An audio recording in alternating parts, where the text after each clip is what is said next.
Okay, welcome to lecture. We're continuing on here with gases. Give everybody a second here to get in.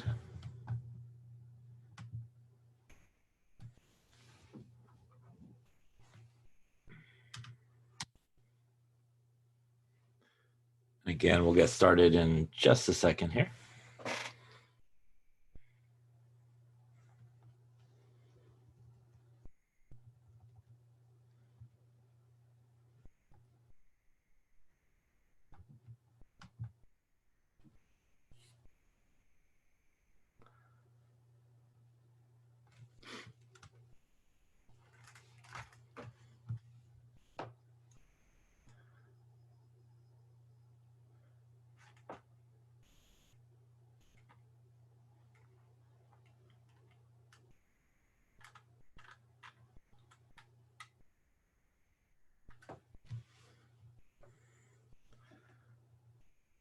Okay, so we been talking about gases and just some things we talked about last time, a couple of things just to review.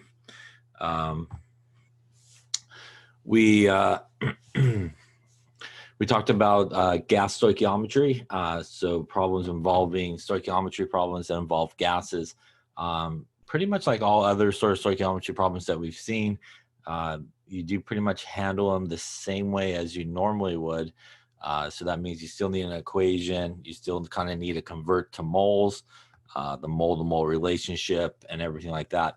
But for the most part, when we're dealing with gases, it usually involves some type of use of the ideal gas law along the way. A lot of times it will involve the use of the ideal gas law at the end of the problem. And that's because usually you're involving gases and you're looking to usually solve for the volume of a gas. So a lot of times we really use the stoichiometry part of the problem to figure out the moles, for example, of the gas we're interested in. Because once we get the moles of the gas we're interested in, that usually will allow us to have all the information we need to use the ideal gas law and solve for V. And, V would equal nRT over P in that case. And that usually will be what you're looking for in terms of gases. Not all the time. You could potentially perhaps use the ideal gas law at the beginning of a stoichiometry problem. In that case, you probably would be solving for moles and then do sort of a basic stoichiometry problem as well. We also talked about some properties of gases in the sense of figuring out things like density or molar mass. Remember that basically density, right, in terms of gases is usually grams per liter, so not grams per milliliter like we normally think about sort of the units of density. So grams per liter is the typical units for gases in terms of density.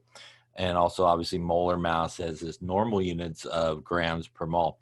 And we saw two sort of formulas, if you will, that you can kind of directly calculate the density or the molar mass from those formulas.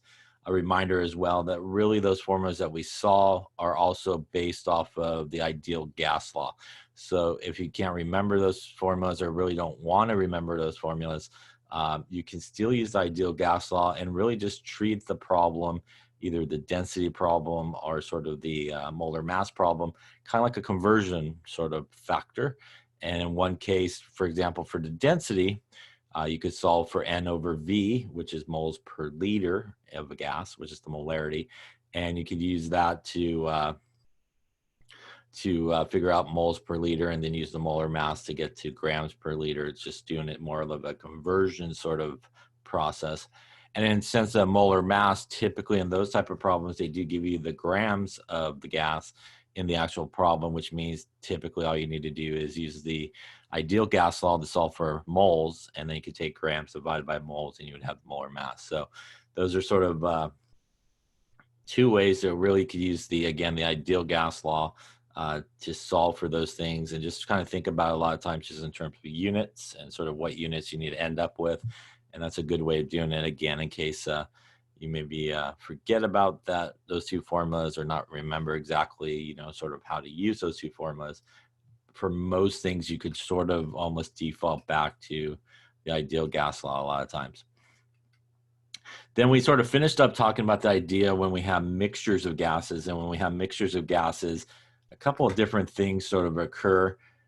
When we do have a mixture of gas, although there are multiple gases in, say, one container, one of the things, as we'll see here really on this slide that we're looking at, that what makes something sort of a ideal gas, if you will, is the idea that really they don't sort of interact with each other, different gases, and in an ideal sort of situation, which means even though you sort of have a mixture of gases in the same container, you can almost treat each gas as sort of being there individually by themselves.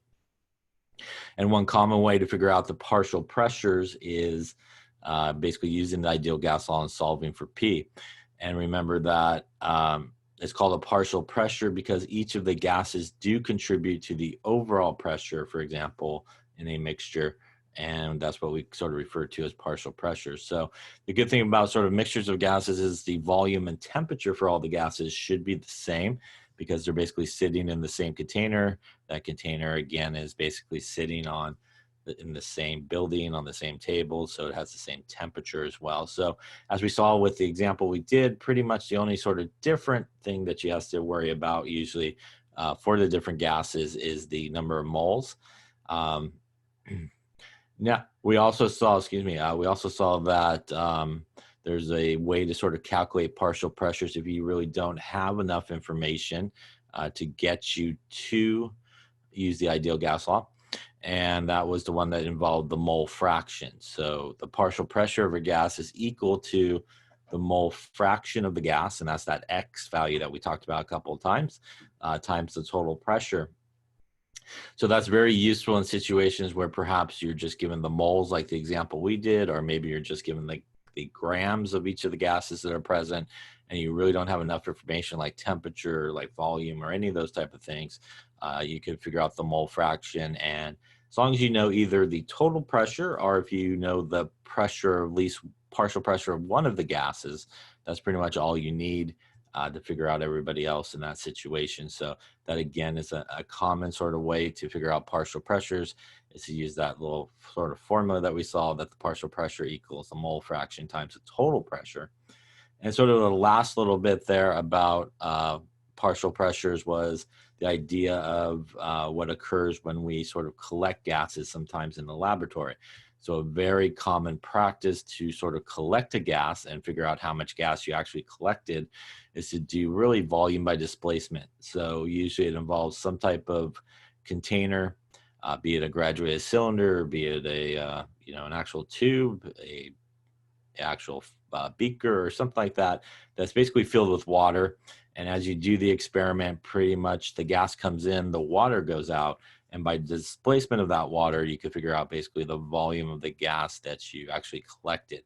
So really just as a process of that sort of procedure that you use to do that type of experiment, we do get basically a mixture of gases in that case.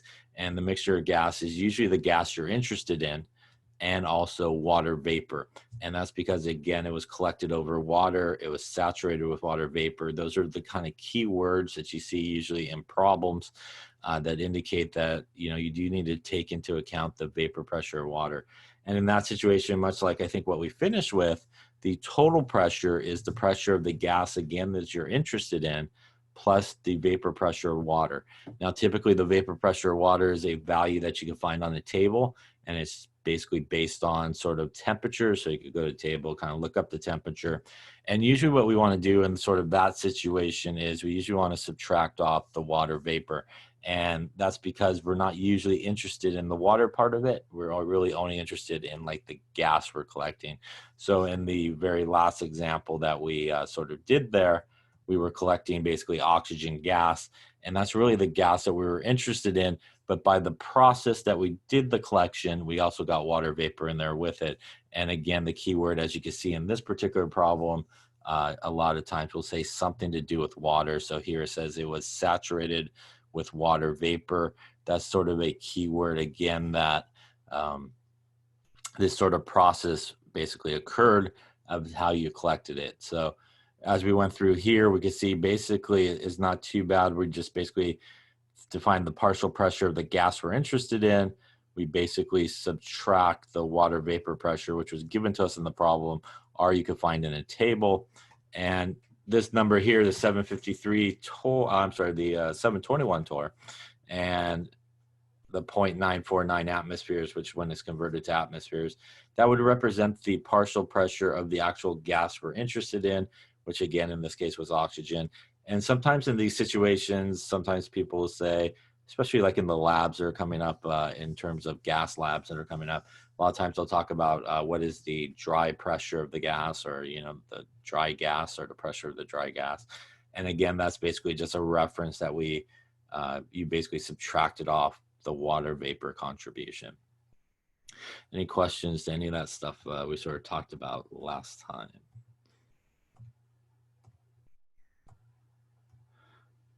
Okay, so I believe this is about where we left off. So we're going to talk about sort of the main parts of the kinetic molecular theory of gases here. And some of this stuff we touched upon as we've been talking, but just to illustrate and sort of come and talk about these officially, these are really the major sort of parts of it, and you should be familiar with really the major components here of the kinetic molecular theory of gases. Gases, as we've been talking about, are molecules that are basically separated by very large distances from their own from one another.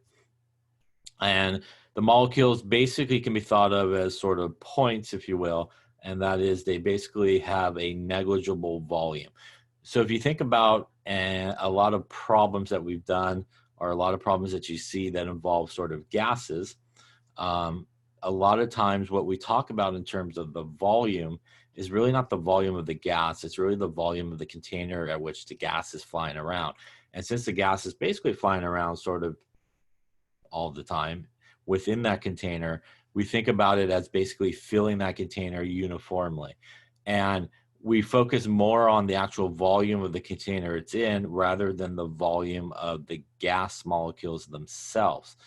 And that first point there about the actual gas molecules having basically no volume themselves is basically something that makes what we refer to really as an ideal gas. So this first guy here is one of the things that basically is really what an ideal gas is sort of about, is the idea that, you know, there really is no volume to the gas itself in comparison to the volume at which it's flying around in. So we focus more on the actual volume of the container rather than the actual volume of the gas molecules itself. Now, gas molecules are in constant motion and they do collide, and these collisions, right, are perfectly elastic. And it's these collisions, right, that obviously cause the pressure that occur. So, you know, they're just bouncing around and, you know, moving off from one spot to the next. No problem with them basically banging into the walls of the container. And number three here is something that also really is what makes something an ideal gas. So number one, about the volume. And number three here is the two things that really is what makes something an ideal gas. And it's the idea that gas molecules basically exert no attractive forces or repulsive forces to one another. And what that means is, again, really where we see this guy is what we were just talking about in a mixture of gases. You know, you got gas molecule A, gas molecule B. Although they are flying around in basically the same container, or any gas molecule that's in there, they basically just assume that there will be no attractive force between those molecules or no repulsive forces between them. And that's really important, for example, as we'll see a little bit later when we talk about real gases as opposed to ideal gases, which is what we're talking about now. The idea here is, in this sort of perfect ideal situation, this gas molecule is basically free to bang into that wall of the container with no problem. If there was some type of, say, attractive force or repulsive type force, so let's just say we had another gas molecule and they actually were attracted to each other. So if these two gas molecules were attracted to each other, as this gas molecule on the right tries to head towards the wall, it's going to feel some attraction going in the other direction. which in terms of pressure, for example, would kind of slow them down, right? And it wouldn't maybe collide as hard or hit as hard as it normally would, or collide as many times as it normally would. Or the opposite could be true as well. Two gas molecules that don't like to be near each other, if there were some repulsive forces, they would kind of move away from each other really fastly and perhaps cause more collisions than normally would occur.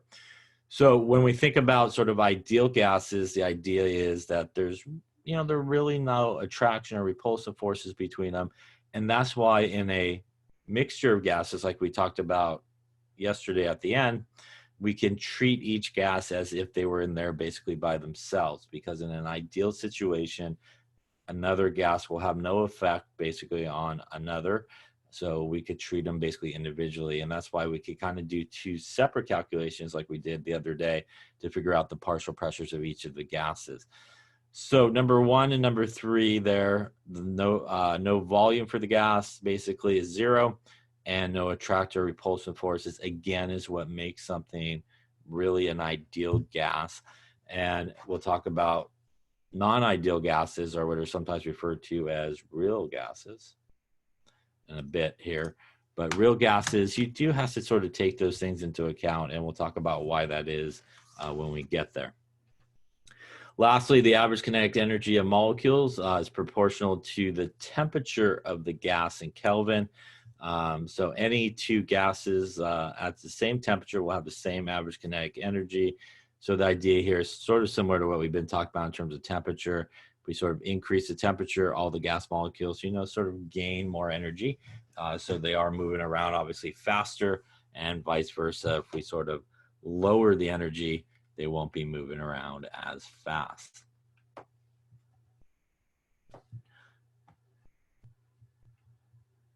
And again, we saw a lot of these sort of relationships here when we were talking about our different gas laws. And again, just a good little review here of some of the gas laws that we talked about. Again, our Boyle's law, the pressure is really proportional, right, to the rate of the collisions with the walls of the container. So remember that the relationship that we saw with Boyle's law was as one goes up, the pressure goes up, the volume goes down. So there's that inverse relationship between them. So as the pressure would increase, it's a result of the volume getting smaller. Again, in a much smaller area, there's going to be a lot more collisions happening with the walls of the container. Again, more collisions going to bring that pressure to rise, and vice versa. If we sort of increase the volume, gives everybody a lot more room to sort of fly around. So it takes longer for those gas molecules basically to collide, and we would expect the pressure to start to decrease. Charles' law, which is our V1 over T1 equals V2 over T2, again at constant pressure. And as we talked about, to sort of maintain the constant pressure, that's why the volume basically will adjust. So the volume will adjust to allow the pressure and the rates of collisions basically to remain constant. And what we see is as the temperature increases, the volume will increase as well, basically to adjust and allow that pressure to remain constant. And vice versa, if the temperature is decreased, the volume will come down and become smaller, again, to allow the collisions basically to keep pace. We also saw Guy-Lussac's law, which is that P1 over T1 equals P2 over T2. And that's at constant volume, which means in that situation, the volume is not going to adjust to allow the pressure to remain constant. So in that case, there's no other choice that when we increase the temperature, we see a lot more collisions, and we do see a rise in the pressure. And vice versa, if we decrease the temperature, everybody's moving slower, it's going to take longer for those collisions to occur, and the pressure would come down. We also saw and talked about our Avogadro's law. Again, Avogadro's law, basically a relationship between volume and the number of moles of gases, and that's sort of at a constant pressure and temperature sort of situation. And basically they're sort of proportional to each other. So the pressure is proportional to N, which is, that's what the little symbol there is. That's P is proportional to N. Means that they are basically equal to each other in that sense. So as the pressure goes up, it's related to the number of moles of gas molecules that are there. And that's also related to the volume that would be there as well. And our partial pressures, again, because of that idea of no attractive forces between different gas molecules, we can basically treat each gas molecule almost individually and calculate our partial pressures like we did. Right.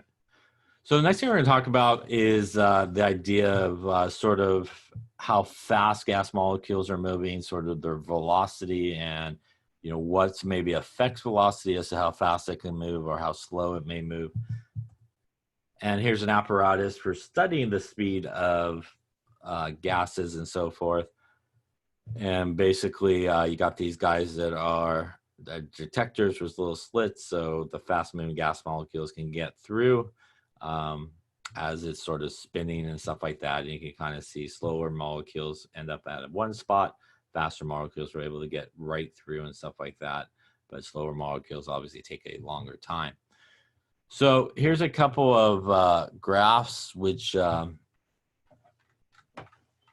basically help us understand a couple of properties here in terms of these gases. And let's take a look at both of these here. So this first gas is the distribution, our first graph is the distribution here of nitrogen gas at 3 different temperatures. So this is the same gas at 100 Kelvin, 300 Kelvin, and 700 Kelvin. And this is all nitrogen gas in each of these curves. And what we see is in terms of the speed of nitrogen is as the temperature increases, the proportion of molecules that have a higher speed also increases. So this is sort of our guy at the highest temperature in terms of the speed. If we kind of take the peak over there, this is our guy in the middle temperature. If we sort of go down, you can see its speed is somewhere around there. And our lowest temperature, we can see over here, speed is over here. And what we see is when we compare sort of the speed of a gas at different temperatures, we see a direct sort of relationship between increasing the temperature and how fast that gas molecule is moving. So at an increase in temperature, we do see a much faster velocity in terms of their speed of a gas than we do obviously at a lower temperature. Now, when we look at the other graph, this is actually 3 different gases. We have chlorine, we have nitrogen, and we have helium. And these are 3 different gases at the same temperature. So here the temperature is the same, but the difference here is the gases. And what we see is, again, for chlorine, on average, if you kind of come down, very badly straight line, the speed is right about there. Same thing, if we kind of come down, the speed's there. And roughly in that ballpark is the speed for our helium. And we can see in this case that helium is much faster in terms of its molecular speed than something like chlorine. And we touched upon that in an earlier problem that we did in terms of the partial pressure problem. But what we see here is chlorine is much heavier than helium. So chlorine is like 70-ish there, or 71, and helium is only about 4 grams. So it is much, much lighter. So what we see here on this graph is the lighter the molecule in terms of the molar mass, the faster it can fly around. So lighter gas molecules will be able to move a lot faster. Heavier guys are going to be moving still, but going to be moving a lot slower in terms of their speed. And we can actually calculate the velocity at which a molecule is moving, and this is RMS. RMS stands for root mean square velocity. So we could calculate the root mean square velocity by using this formula. It is the square root of 3 times r times t divided by the molar mass. So let's talk about some of these units that we see in this formula and some important things about it. First off, the R here is actually the 8.314 joules per Kelvin per mole. So it is not the R that we use in the gas law, like the ideal gas law, is actually the R that involves energy in this particular case. And the reason for that is the top part here, which is a joule. A joule is the same as a kilogram meter squared second squared. That's the unit for sort of the symbol for velocity. It's kind of a fancy U, really. It's like that guy there. So it's kind of the unit for velocity is basically what that stands for.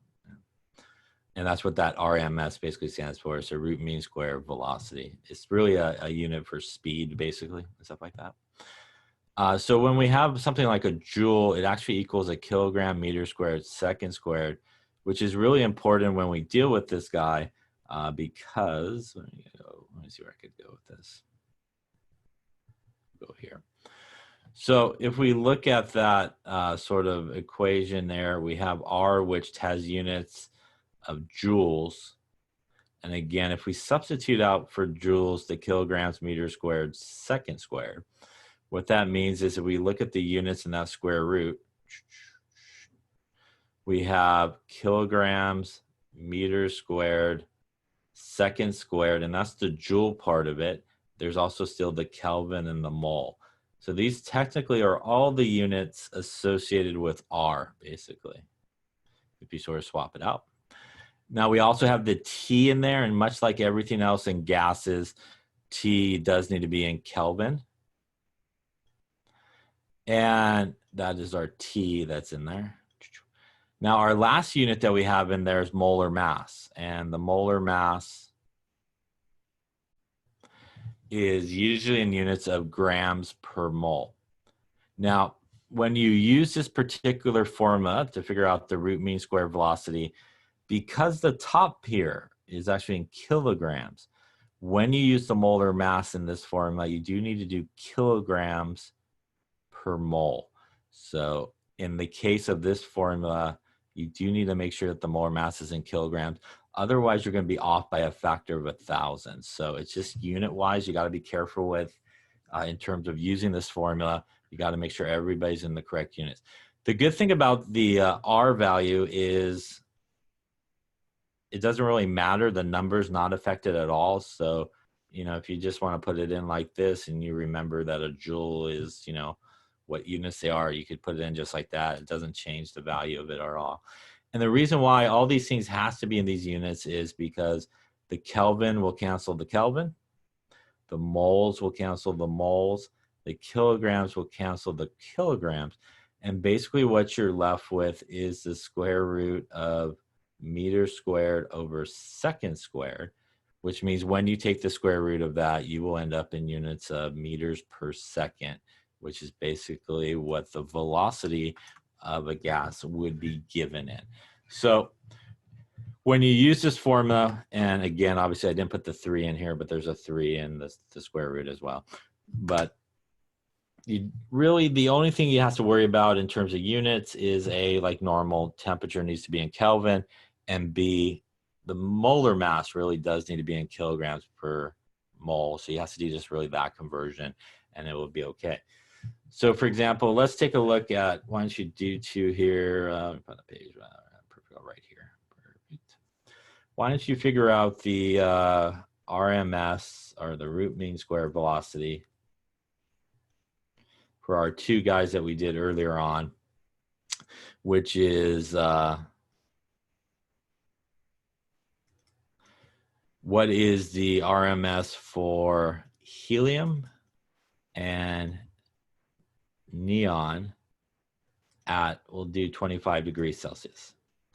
So calculate the root mean square velocity for each of these at 25 degrees Celsius. A reminder, helium is 4.003 grams per mole. And neon was 2018, I think, grams per mole.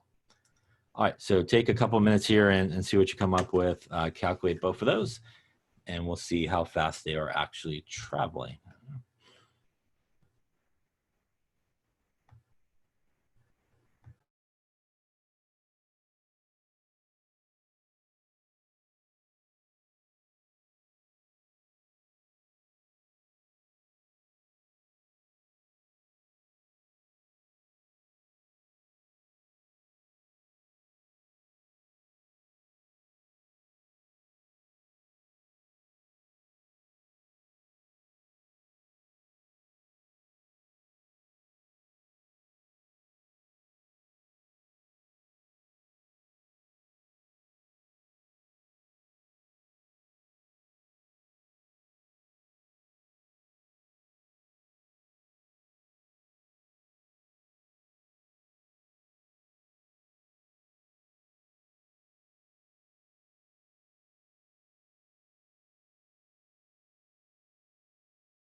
Okay, so let's take a look here and see. So again, the formula there for root mean square is what we were saw there on the previous page. Square root of 3 RT and R molar mass, basically. So as we talked about a couple of things, temperature, like pretty much everything else here, we need to add 273 to it. Going to give us 298 Kelvin. Our molar mass we could get from the periodic table, but we do need to convert it into kilograms per mole again, so that it cancels out correctly with our R. So if we do that, let's do it for helium here. Be the square root of 3 times our 8.314. Again, that is joules per Kelvin per mole. But again, the joule part is a kilogram, meter squared, second squared, Kelvin and mole. And again, as you can see, the number doesn't really change. So if you want to leave the joules there, you can, as long as you remember what the unit should be when it's all said and done. And for helium there, we need to convert this into kilograms per mole. So basically there's 1,000 grams in a kilogram. So we divide this by 1,000. That should move the decimal place 3 places there to the left. And we should end up with 0.004003 kilograms per mole. So again, major sort of difference in this formula, like we've been talking about, is just the molar mass instead of the normal grams per mole, kilograms per mole. Again, kilograms going to cancel, Kelvin going to cancel, moles will also cancel. Going to leave you meter squared over second squared. So if we do all that, we will get 3 times 8.314 times it by a 298 divided by 0.004003 and square root it. Gives us something in the ballpark of 1,363 meters per second. Now we could do the exact same calculation for our neon. And again, it's going to be square root of 3, our 8.314 kilograms meter squared, second squared, Kelvin and mole. Same temperature, right?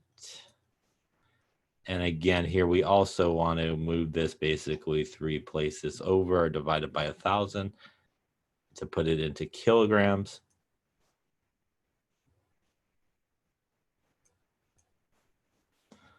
Again, everybody's going to cancel out except for meter squared, second squared, which when we take the square root of it, again, will give us meters per second. And in this particular case, taking the square root of it, about 607, we'll call it, meters per second. So we could see here exactly what we've been talking about. And exactly if you go back to that sort of partial pressure problem we did earlier, where we saw basically helium had like 12.1 atmospheres versus 1.2 or something, or 2.1 for neon when we did that calculation. We see that the reason why, and again, the one I'm talking about is if we come back this way.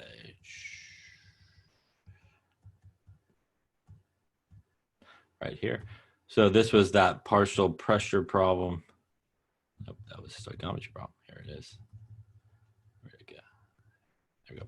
So this was that partial pressure problem we did earlier with helium and neon. And again, they both had 5 grams of it. They both were at the same temperature. And we see much larger partial pressure for helium than we do for neon. And this calculation that we just did basically explains really why that is, that although we started with the same amount of each of those in this particular problem, it was the same temperature, they're in the same volume, there was a significant difference between the partial pressures contributed by helium versus neon. And our calculation now with our velocity helps us hopefully understand that a little bit better, that what we are seeing is our helium is basically flying around at 25 degrees Celsius, and about twice as fast or a little bit more than twice as fast as neon. So as helium is zipping around twice as fast, it's obviously colliding a lot more cases or places or times, and it's going to contribute more to the pressure than, in this case, the slower moving neon in that particular case. Question on how to calculate root mean square velocity. Obviously, you do need to know how to calculate that. And again, like I said, for the most part, not too bad of a calculation. The main thing is just to remember unit-wise sort of what things need to be in. And really the only one you truly has to worry about usually is the molar mass, because at this point, most people do know that temperature should be in Kelvin. So you sort of have that sort of burnt into your head that, oh, Kelvin with gases, hopefully. Any questions on that calculation?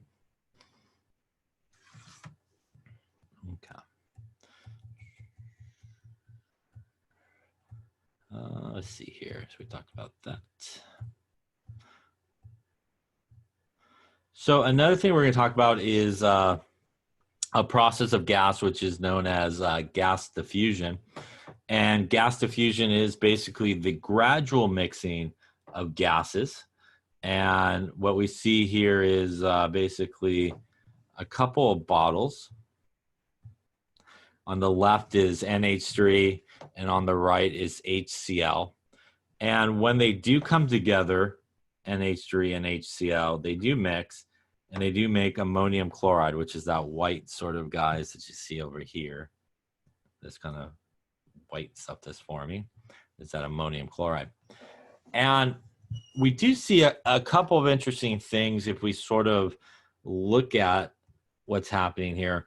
We do see that the product of this is happening over here near the HCl rather than the bottle that is NH3. So both bottles are open. The actual mixing of those gas molecules are basically occurring closer to the HCl, or the hydrogen chloride gas there, right? And if you think about what we just talked about, which is basically molecular speed of gases, we understand why that is happening, hopefully, because this guy is 17 grams per mole. This guy is 36 grams per mole. So without even doing the calculation like we just did for something like root mean square velocity, we should probably be able to correctly predict that the NH3 is lighter in terms of its mass, which means it should be traveling faster than the HCl, which means when these gas molecules exit, they are moving faster than, say, these guys. When they exit, they're moving a lot slower as they draw it really slow. So what happens is, because these guys on the left there are moving faster, when they meet, they start to mix closer by the slower moving gas molecules. So that is why we see the mixing occur basically near the slower moving HCl in this case to form our product there of ammonium chloride.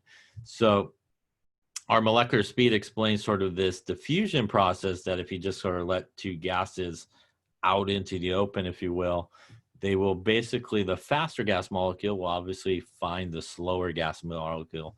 And that sort of mixing that's going to occur is going to occur near the slower moving gas molecules, just by, obviously they're moving slower. The other guy's going to come in and they're going to meet sort of slower, right?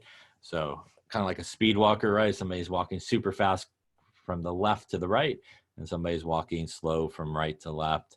The person that's going faster will probably get to the other side quicker and meet the guy farther over than he would if they were kind of moving at the same pace. They would meet in the middle. But obviously, if the guy's moving really fast this way, they'll meet way over on the other side. And we can sort of do some calculations here for gas diffusion and figure out things like what we see in this sort of formula here. This is R1 over R2. These are rates. So, you know, this could be meters per second, something like that. Some type of rate, basically, or it's moving 5 times faster than something else. is equal to the square root of m here. These m's are the molar mass.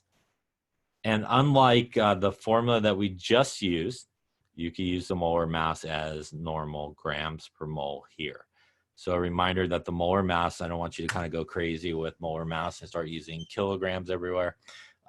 Most times the molar mass should be grams per mole.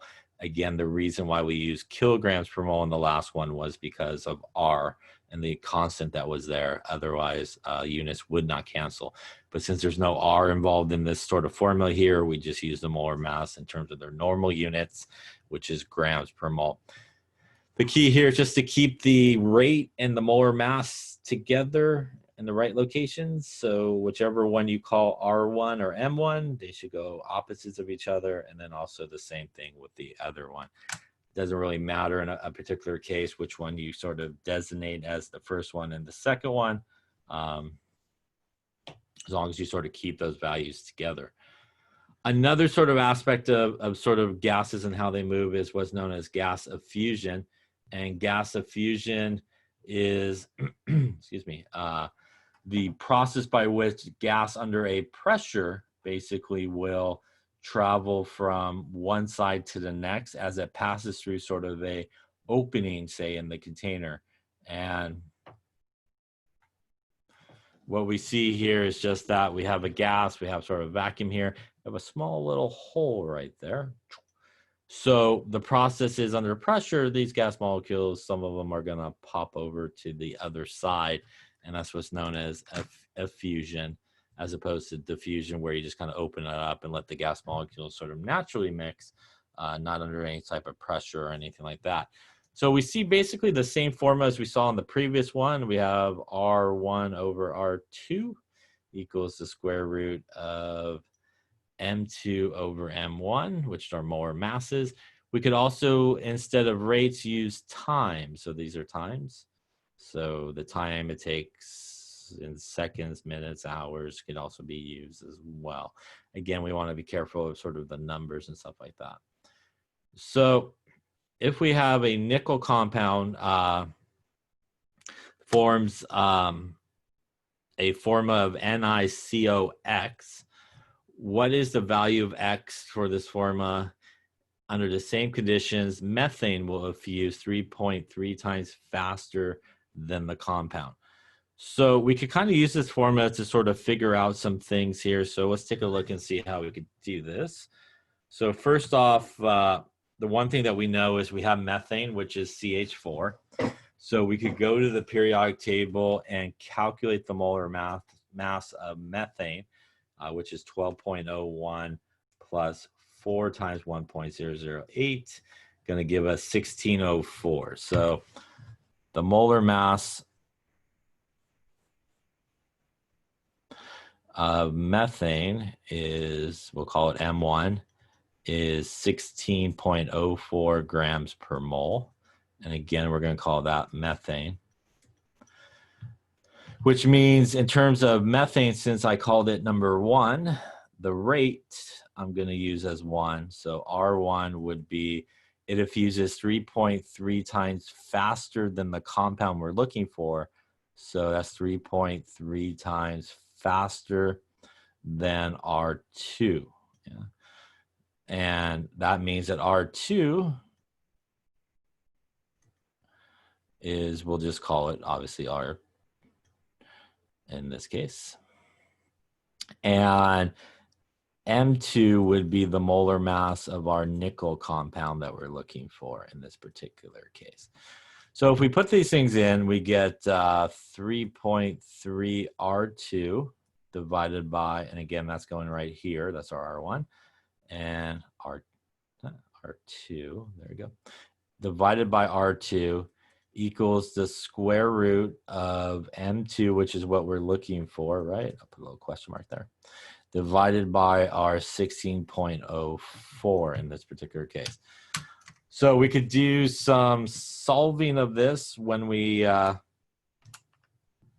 do this. We don't know really what R2 is, but it will be the same. So these two R2s will cancel. That's going to leave us something like 3.3 equals the square root of M2 over 16.04. To get rid of the square root on the right-hand side, we need to square both sides. So that means that we're essentially taking 3.3 squared, which would give us 10.89 equals M2 divided by 16.04. And if we times that by 16.04, gives us something like M2, or the molar mass of the compound we're looking for, is, we'll call it 174.7.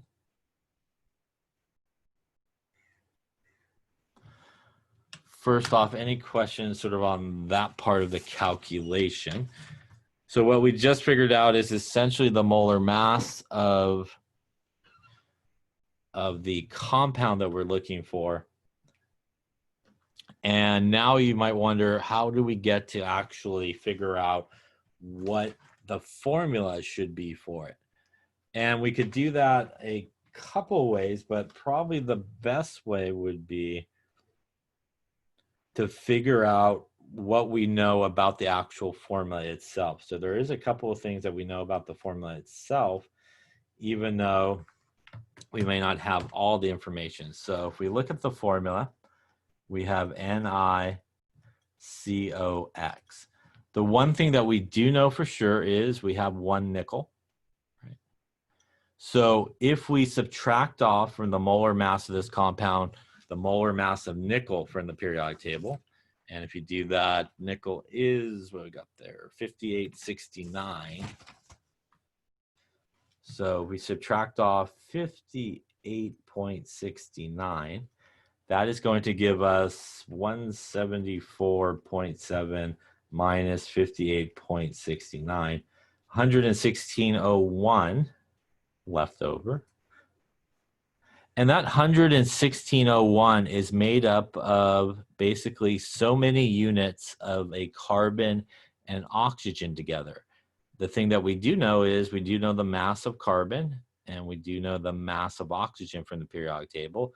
12.01 for carbon, 16 for oxygen, which means essentially our units of CO have a mass of 2801. So the CO part of this has a mass of 28.01.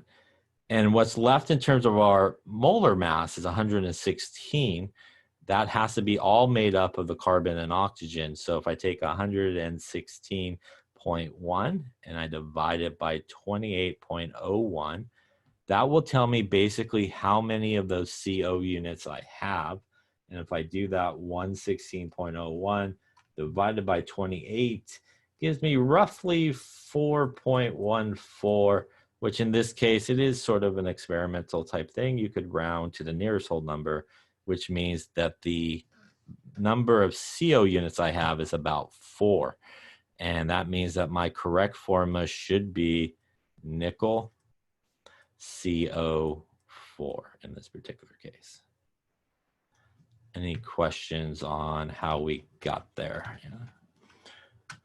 So you can see something like this would allow you to figure out the molar mass, obviously. You could also figure out the rate, how fast something's moving if you have sort of the molar mass informations and stuff like that. Or you could do something like this where you could actually figure out the formula by using the molar mass. Any questions on that? So just to reiterate here, we use basically our formula here to figure out the molar mass of our unknown compound. There was a couple of things that we knew for sure about our compound, and for sure we knew there was only 1 nickel, so we were able to subtract off the mass of the nickel. What was left had to be made up of the carbon-oxygen units, and if we know how many of those units we had, because each one is 28 basically grams, we could figure out that there was approximately 4 of those units still left, and that's how we got to our molecular formula. Any questions on that there? All right, so the last thing we're going to talk about in terms of gases is the idea of real gases. So up to this point, we sort of talked about ideal gases. And ideal gases really are different than what are referred to sometimes as non-ideal gases, are most people a lot of times will just call them real gases. Yeah. Unlike those fake gases we've been talking about, real gases here. And if we look at the ideal gas law, which is sort of what we mainly focus in on, which is that ideal gas law, that PV equals nRT. And if we solve for the ideal gas law for N, what we see is the ratio of PV over RT is basically equal to 1. And that's what that little line shows going through here. In an ideal situation, we are pretty good. We stay pretty much with that ratio.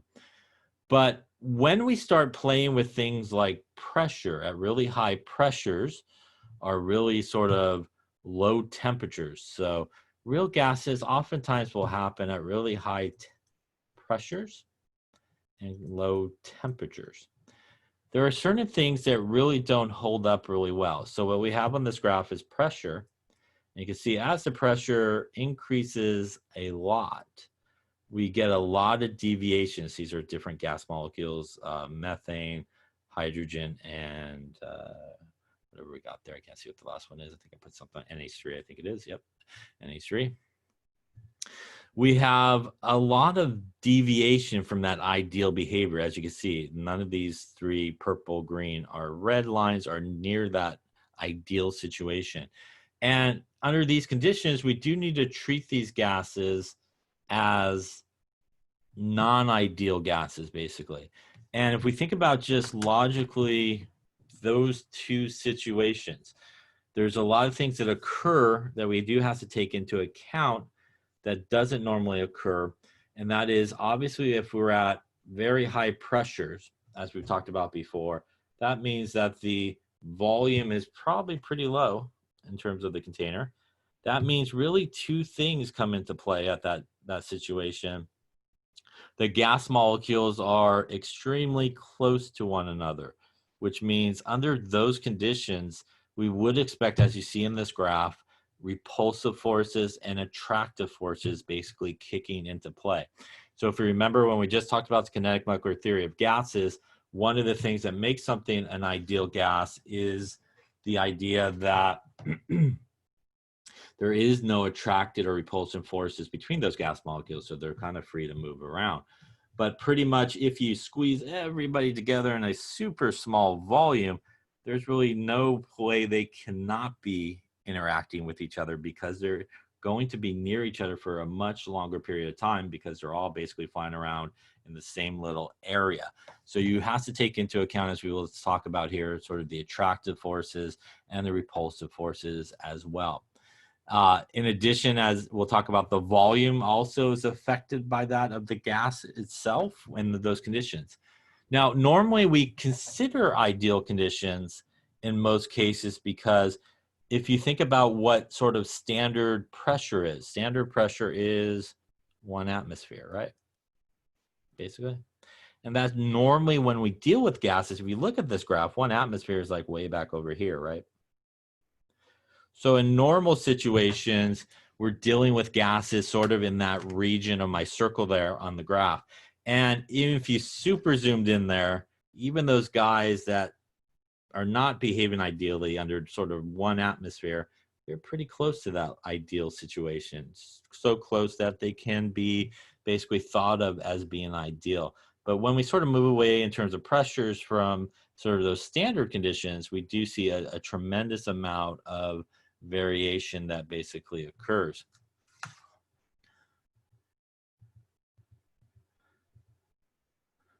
So another sort of important aspect is, as I mentioned, when we are in sort of these conditions of really high pressures and low temperatures, those two really important things that make something an ideal gas law, you actually do have to take into account. So as we've talked about just a second ago as well, again, under ideal conditions, kind of those low pressures and normal sort of temperatures, we basically don't have to worry about gas molecules being attracted to each other or even repulsed by each other.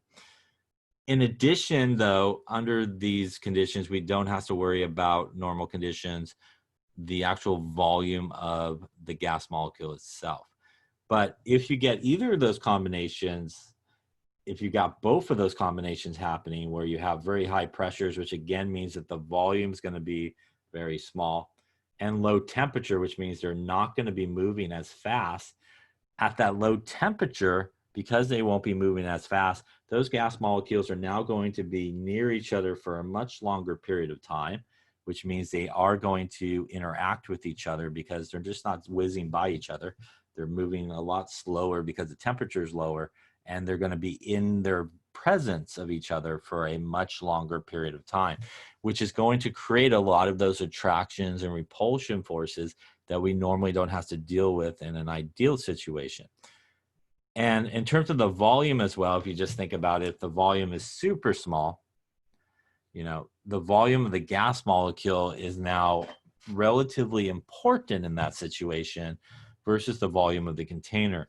So just to sort of exaggerate, you know, for example, if draw this maybe, let's see. So, you know, if we had a box and, you know, we had a volume in normal conditions and we put like a ping pong ball in it, you know, the volume of this ping pong ball versus this giant sort of box it's in is not very important, right? The volume of the box is obviously a lot larger. It's more important than, say, the actual ping pong ball itself. Now, under these really high pressure conditions, the volume becomes, you know, very, very small. If I put that same ping pong ball in there, it's now taking up, obviously, a lot more of the overall volume than it did, say, in the larger volume that we have there. So because the overall volume in these really high pressure situations is super small, that little guy there that normally, you know, has no big effect on the overall volume now is relatively important in terms of the volume, because the overall volume is so small, even though it's small to begin with, it's still going to take up now more of that space than it would in a larger sort of area. So when we do take these into account, we do see that the molar volume of a gas, we do see some deviations from the actual volume of a gas, and that molar volume of a gas, again, being that 22.414 volume that we talked about, and we do start to see some deviations occur. So let's talk about how that affects things. So in a real gas, good talk, in a real gas behavior, the molecules themselves, again, because they are taking up a lot more of the overall volume of their container, is sort of important here. And that's what we see, sort of a difference than was predicted by the ideal situation. So this is argon and this is an ideal gas. And we can see that, again, under normal pressures, relatively normal pressures, we do see that they do behave pretty ideally. You know, they're pretty much right on top of each other. But as soon as we get into these really large pressures here, we start to see some deviations between how they are behaving in terms of their molar volume. And we do start to see some separation here. And we do see that the non-ideal gas is actually a little bit larger than would be predicted by the ideal gas law in terms of its molar volume. And again, that's because the gas molecule itself in that case is, as that pressure gets larger, volume's going to get smaller. It's going to take up a larger percentage of the overall volume. And we do need to take that into account. And our good friend van der Waals basically took that into account. And basically what van der Waals did, and as we will see here at the end, is he basically took the ideal gas law, the PV equals nRT. And basically what he did is he basically came up with sort of some correction values, if you will, that you could add into the ideal gas law to correct for these real gas situations. Van der Waals, as we'll talk about as well, very big on intermolecular forces and attractions that occur. So at high pressure, as we've been talking about, the amount of space that's occupied by the actual gas molecule itself is going to be significant. And you basically have to sort of modify the effect it's going to have on the volume aspect of the ideal gas law. And he basically came up with that the volume is equal to nRT over P, which is basically our ideal gas law, plus this sort of conversion factor, correction factor. And this B is what is known as van der Waals constant, as we can see here. So B is known as van der Waals constant. And B is for van der Waals constant, and it is specific for different gases. So B, which you can look up actually on a table, and you would look it up obviously based on the gas that you're dealing with, and you will find obviously a different value depending on which gas that you deal with. But it is, again, based on the actual gas. So different gases will have different B values for van der Waals constant. So this is sort of a correction value, and we're going to see how it all kind of ties into the ideal gas law at the end here, but sort of taking into account that variation that we see under these sort of high pressure conditions for volume and sort of a correction value for it. Now, also as well, that idea, as we've been talking about, that under these conditions as well, especially at low temperatures, as I was just mentioning, because again, at low temperatures, they're moving very slowly, which again means that they are going to be near each other, passing each other at a much slower rate. That means there's going to be a lot more interaction that's going to happen between the gas molecules. So we do need to take that sort of attractive forces and sort of repulsive forces into account. And that's what we see on this graph over here. This is our temperature in Kelvin. And we do see that at really kind of low temperatures, as we drop it down, we start to see some deviation here between an ideal gas and a non-ideal gas here. There's that separation between the two lines as we lower the temperature, and that continues to get sort of wider, right, as we continue to lower the temperature. And again, that's for what we've just been talking about. As we start to lower the temperature, they're not going to be moving as fast, so there is going to be a lot more interaction that's going to occur between the different gas molecules. And van der Waals basically came up with sort of a correction value for that as well. The correction value for sort of the intermolecular forces that attract each other. And that is what is known basically as A, van der Waals constant, which is A. So those two constants, A and B, A basically corrects for the associated pressure aspect of it as a result of this interaction that occurs at low temperatures. B sort of corrects for the volume aspect of it, as we have to take into account the volume of the gas molecule under those conditions. And again, that's basically our ideal gas law. And again, really a correction value that's basically going to be added into the ideal gas law to correct for these situations. And here's a picture that sort of illustrates that. Again, under normal conditions, I'll just draw my normal guy over here. Ideal conditions over here, you know, there is no problem. This guy again is free just to collide with that container with no problem. But under these conditions, we can have some, as you can see here, attractive forces between different gas molecules. You could even have repulsive forces as well. But again, what that's going to do is basically slow this guy down and not allow it maybe to collide as fast as it normally would. And thus, it also will affect the pressure in that case, right? So if it's not free just to bang into the wall and cause pressure by having everybody kind of dragging it back a little bit, it's going to cause less collisions and obviously have an enormous sort of effect, or a measurable effect on the pressure that we associate with it. So van der Waals basically taking these sort of corrective values and inserting it into the ideal gas law comes up with the van der Waals equation for real gases or non-ideal gases, which is also known as the scary version of the ideal gas law. But it basically is the ideal gas law with really two corrected values inserted in.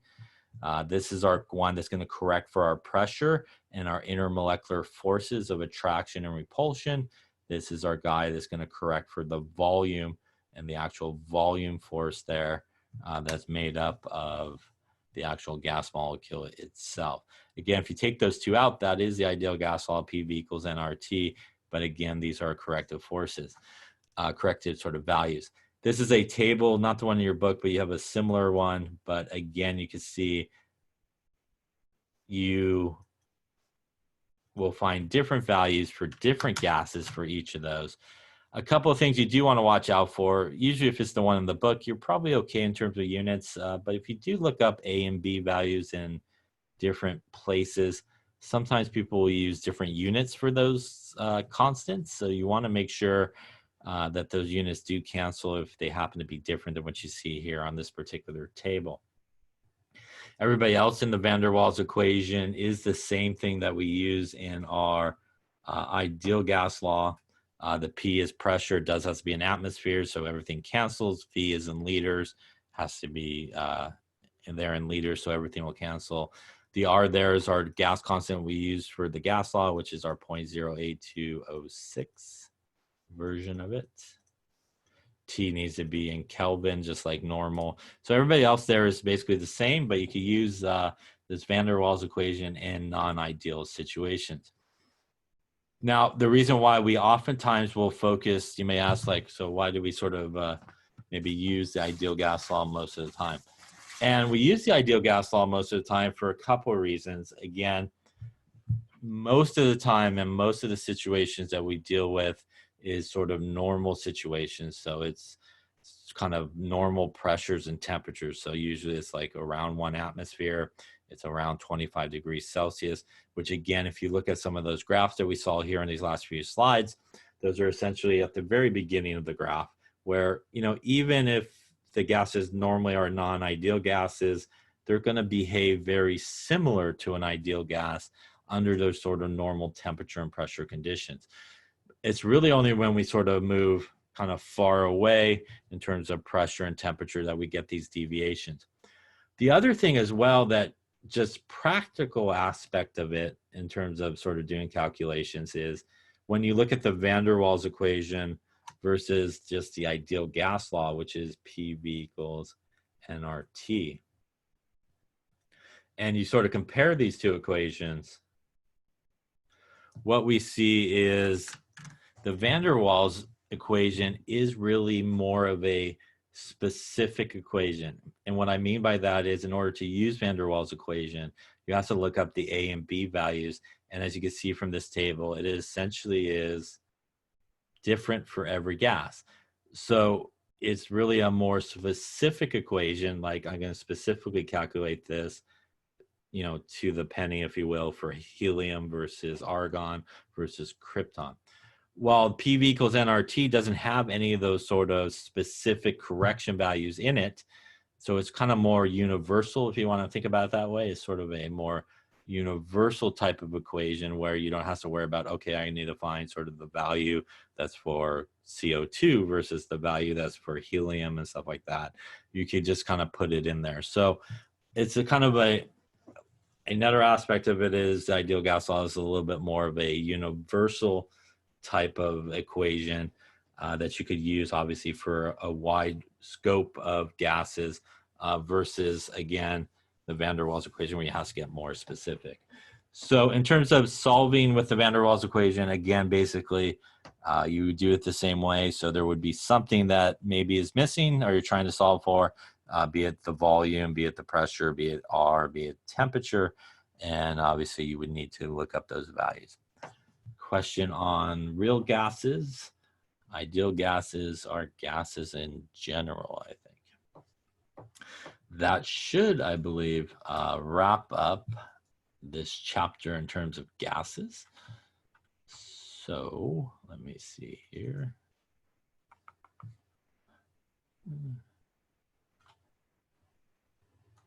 Give me just one sec. Look at something here. Any questions on any of that stuff there? Okay.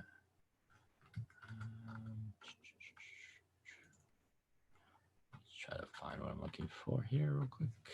Get an idea.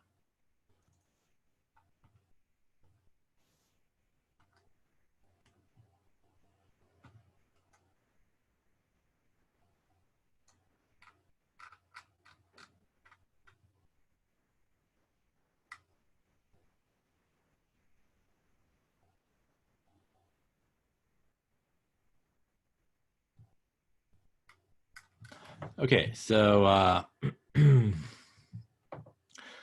think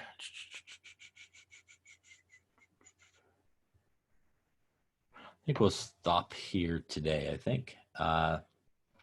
So we'll wrap up this chapter, which we just did, and we'll stop. And let's just talk about what's left here for the season. Yes. So tomorrow's exam 3. Again, we'll cover, gases. So let's see. That should be, I believe, in terms of material wise, it should be types of reactions, should be balancing equation. That also includes, as we talked about, redox stuff that we did and balancing redox reactions. So in terms of the exam, again, from those chapters, should be balancing equations, the different ways to classify reactions. That includes redox and oxidation numbers. That also includes, like we talked about, I think last week as well, the actual balancing of redox equations and acidic and basic solutions, much like the study assignment and stuff like that we did. So that also is fair game. Stoichiometry obviously involved, so that's regular stoichiometry problems. That's limiting reagent problems. We also talked about molarity and dilution, so and percent mass, percent volume, and all those guys. It will be possible, as well as molality we talked about. We also talked about titration problems, right, which is basically solution stoichiometry. So that obviously is fair game. And again, in terms of the gases, it will cover everything up until what we did yesterday. So that's through partial pressures. So nothing from today, obviously. So everything that we talked about from the beginning of the chapter to basically our partial pressures, which for most of you, if you've taken the previous class, probably most of those gas laws or a lot of those gas laws you've seen before. So hopefully that shouldn't be too bad, I hope, but it will go, up until partial pressures and stuff like that. So nothing that we talked about today will be on there. And again, stopping at partial pressures. So in terms of slides, we're looking at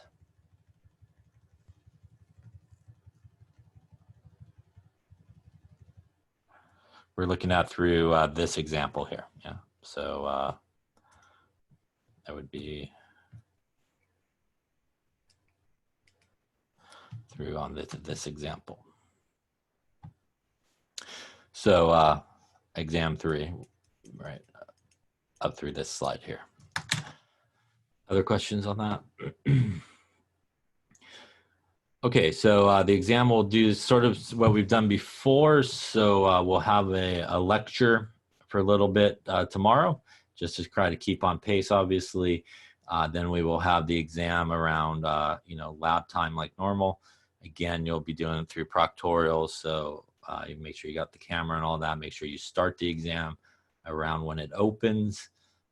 Don't wait too long or anything like that, because you will run out of time. So make sure that you start it like normal. You'll be given anything that you would normally be given. So periodic table, any type of conversions, any type of constants like R, stuff like that.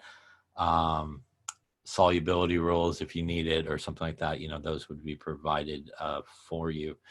The only things you have to remember, obviously, is formulas, so those will not be provided and stuff like that. So tomorrow, lecture, exam. Then next week, we got some lecturing going on. And then again, next Thursday is exam number 4. And then after that, we got some lecturing, and then it's all over there at that point. So 2 weeks from tomorrow is the final exam. So make sure that you are staying on top of this. There's a lot of stuff happening in these last 2.5 weeks to go. And we will, let me read your question just a sec. We will have a lot of stuff happening, labs and all that kind of stuff. So make sure you keep on pace.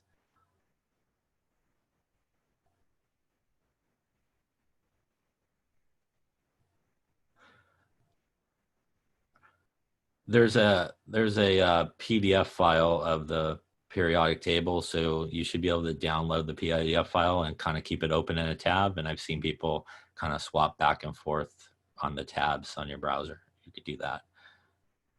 That might be a better way of doing that.